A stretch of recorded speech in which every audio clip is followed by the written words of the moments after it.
mas-uuliyiinta wakaalada biyaha Burco ay wehelinayaan madaxda maamulka gobolka Togdheer iyo kuwa degmada Burco iyo taliye ku-xigeenka qaybta booliiska gobolka Togdheer oo kulan warbaahineed ku qabtay xarunta maamulka gobolka Togdheer ee magaalada Burco ayaa waxay ka hadleen adeeg bixinta wakaalada biyaha Burco. Mas-uuliyiintan ayaa sidoo kale waxay ka jawaabeen cabashooyin la xiriira dhinaca qiimaha oo maalmihii ugu dambeeyay ka soo baxaysay qaar ka mid ah bulshada Burco. Ugu horeyn waxa halkaas ka hadlay maareeyaha wakaalada biyaha Burco iyo ku-xigeenkiisa iyagoo faahfaahin ka bixiyay adeegyada wakaalada biyaha Burco ay bulshada qabtaan. biyaha wakaalada Burco ay soo saarto 40% inay bulshada dib ugu celiso oo ay kow ka tahay waxyaabaha bulshada ku celino ay dhibiyada magaalada oo dhan oo arkay qaar shalay war laga soo duubay 12 ay dhibiyo magaalada ku yaalan biyaha free loo gaarsiiyay ay biyaha bilaash ku cabaan masaajidada magaalada ku yaala xanaanooyinka oo dawladda soo bixiso dhakhtarka weyn jeelka station booliisyada iskuulada dawliga ah dhammaan adeegyadaas oo dhan waxay biyo wakaalada ku siisaa free waxa inta dheer waxyaabaha wax kasto oo asaasi oo gobolka dhaca oo horumar haday tahay amniga haday tahay wakaalada iyo wasaaraddu inay ka shaqeeyaan kala qayb qaataan madaxda sharafta ee gobolka gudoomiyaha barsaabka iyo maayarku iyo taliyaha qaybta taliyaha xogeenku siduwaha biyuhu ay horumar ku yihiin inaan la shaqeyno waxa ayamahan dambe soo baxbayay dad had iyo jeer ku dhex dhuumanaya saxaafadda jira saxaafaddu sax weeyeen waxay dhaliil waragta sheegtay waa sax laakiin waxaan leenahay dadka meesha bariga hore ka tagay wali ku wareegaya saxaafadda ku hoos jira halkan waxba kama banaana biyuna waa horumarsan yihiin gobolkuna waa horumarsan yahay degmaduna waa horumarsan tahay Burcana biyo laan lagu dhaliili maayo wax kasto dareenka shacabku qaba iyo bulshadeedana waa kala qayb qaadanayna waana la shaqeynayna waxaan leenahay dadka beenta ka daaya haddaan nahay wakaalada biyaha Burco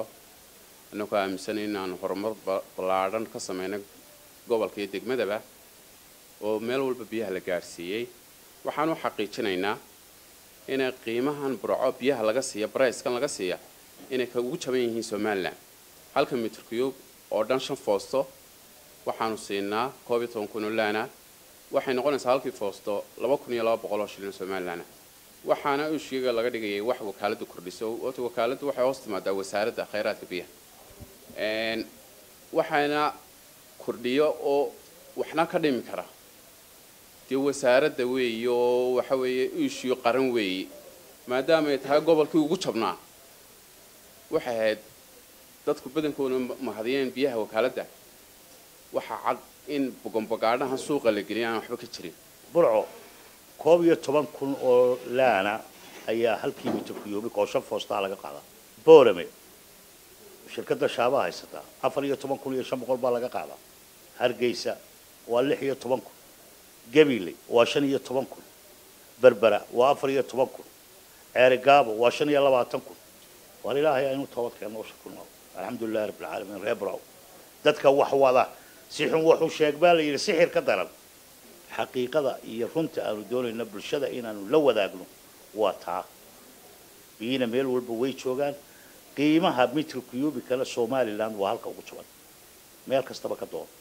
geesta kale waxa halkaas ka hadlay taliye ku-xigeenka qaybta booliiska gobolka Togdheer maayirka degmada Burco iyo sidoo kale barsaab ku-xigeenka gobolka Togdheer waxaanay mas'uuliyiintan u digeen dad ay ku tilmaameen inay faafinayaan been Burco waa mid kula noolahay booyadana waa ka cabnaa biyaha wakaaladana waa nu cabnaa iyo wasaaradda mid walba waa nu ognahay qiimaheeda laga daayaan leenahay been abuurka dadka la huluqsiinaya laga daayo cid kasta oo kicin iyo been abuur isku dayda waxa weeye waa cid liddi ku aan nabadgeliyada loomana dul qaadan doono marka la caadaysto in been abuur iyo kicin dadweyne cid caadaysto sharciga la horkeeni doono rabadana weyn joognaa waxaan jirin la faafiyana waa xumaan in la xishoodaana waa shay biyo kama dhibcaan waxaan ku celcelinayna horta kan waa institution dawladeed in la difaacana xaq leh haday noqoto mayor haday noqoto barsaab haday noqoto qayb haday noqoto muxuu ahay wasaaradda biyaha in la difaaco wakaalada biyo oo waxay xaq u leedahay lagu difaaco waa shay waajib weey marka waxaan u digaynaa war dadka hawshaas faraha kula jiro faraha kala bax waxaanu marka koowaad iyo marka labaad baan uga digaynaa dadka noocaas caadaystayaasha ah inay baromagaado fidiyaan oo dad kicin ay fidiyaan in sharciga lala tigsan doono tallaabo sharciga waafaqsan laga qaadi doono sida ay wakaalada biyaha iyo wasaaradda biyaha ay noo sheegeenna nimcooyinka ilaahayna ku marnaystabaana reer Burco inaan nimcada ku shukrino ayaa ilaahay ina ku waajib yeelay maadaama biyihii Burco oo gobolada Soomaaliland meesha hodanka u ah ay Burco tahay waxaan leenahay war ilaahay aan ku shukrino وخالد بكيلي ورركا فوقان رقا حورتا Star TV برعو.